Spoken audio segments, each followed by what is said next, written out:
My honorable seniors, my juniors, my friends, honorable ladies and lovely children. This is Dr. Abraham wishing you all Shabbat Tov, a nice week from Hebron, Israel. And I have come back I welcome you again on Jewish India channel.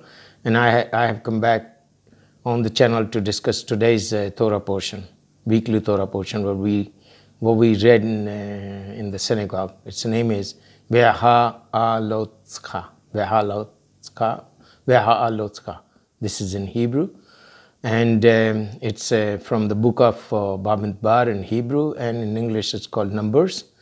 And it starts from chapter 8, verse 1 to chapter 12, verse 16. And it's about the lighting the menorah in the tabernacle and in the temple. When the temple will be built, this practice will continue.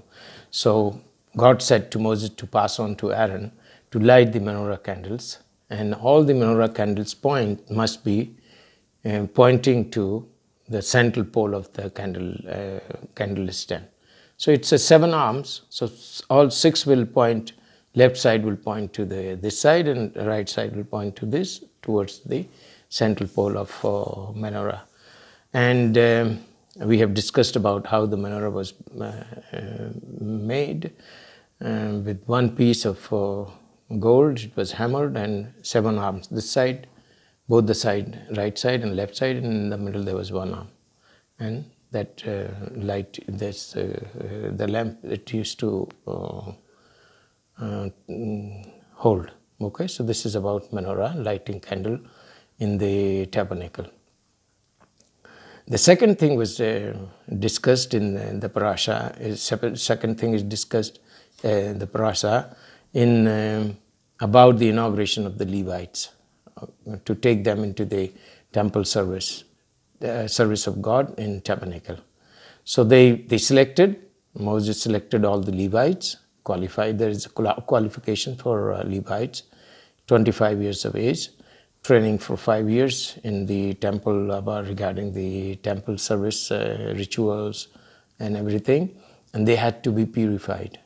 The razor was used to clean their body from head to toe, and then they had mikveh. They had to purify the body with water and all washed clothes. Not only this, they had to purify their heart, brain, and soul. So from all angles, they had to be purified. So this was the qualification, and they were inaugurated. They were initiated in the service of tabernacle, God's service.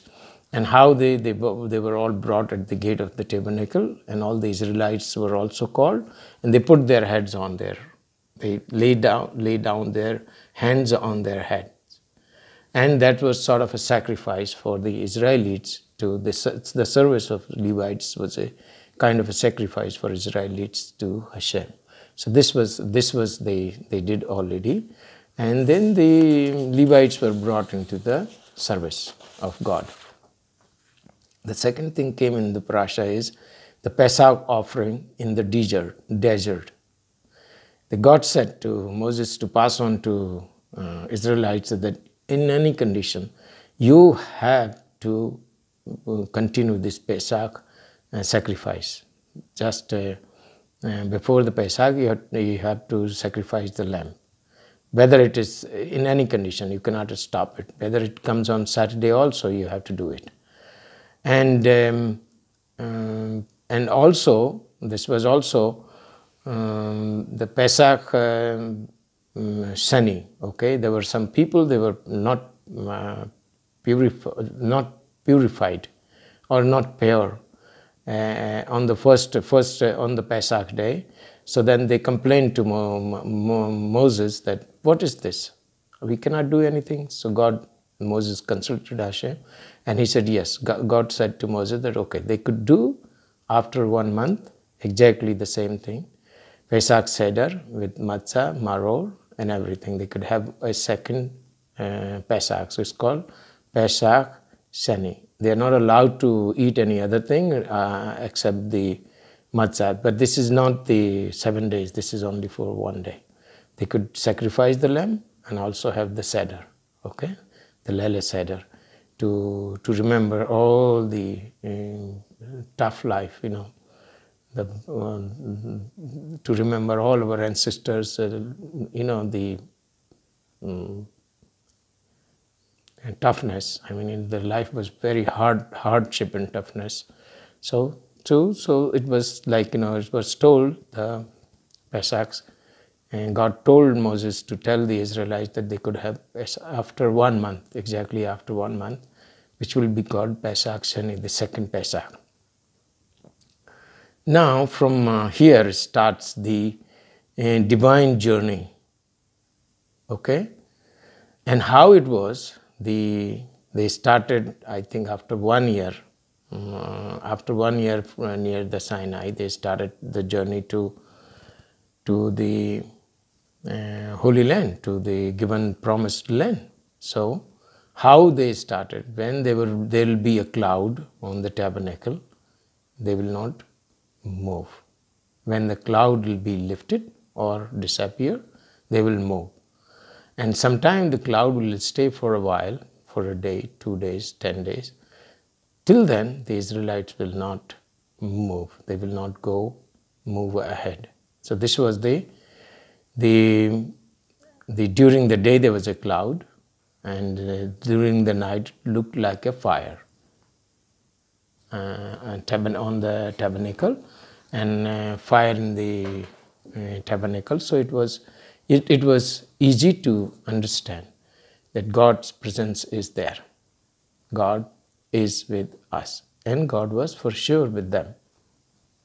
Then also Hashem commanded Moses to prepare to build two trumpets of silver, okay, and they were also created from one piece of silver, hammered, and these were used to call people, to call leaders, to call all the representatives, and when to disperse, all one blast and one long blast, one short blast, one short blow, long blow, like this. You know, they had signals for the community.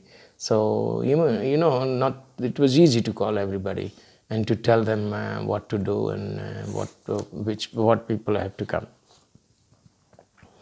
So the first journey started from Sinai Desert, from Sinai Desert to Desert of Paran. And this first journey they started, and Moses called his father-in-law, Yethro, and he requested him to be with Moses and with all the Israelites. But he humbly said, "I'm so sorry, I can't, I have to go to my land and I have to live with my people." Moses has requested, and he said, we'll take care of you very nicely, and you'll be an eye for us, okay? That's a very thing to understand from this verse, or from this dialogue, or from this saying to, or from this request to, because the request to Moses' father-in-law, because converts, they are they keep up the Torah knowledge, they follow the commandments, and they follow the commandments very perfectly. This is the message from this verse. And in present life also, I have seen this once I have heard from a rabbi who visited Australia, and there is in Australia community, there is a gentleman who was converted into Judaism, and he has such a fine Torah knowledge that all the community people are coming to him to have the guidance and solve their problems. So they're the eye, you'll be, Moses said to Yethro that you'll be an eye for us. That means you'll be a guide for us. You will guide to us. So this is an honor, this is an honor, and Yethro was very intelligent person. He was very, very intelligent. What he suggested, the whole system of Jewry is followed today. Even all over the world. We have all the upper courts, middle courts, medium court, and lower courts. All this is from his creation.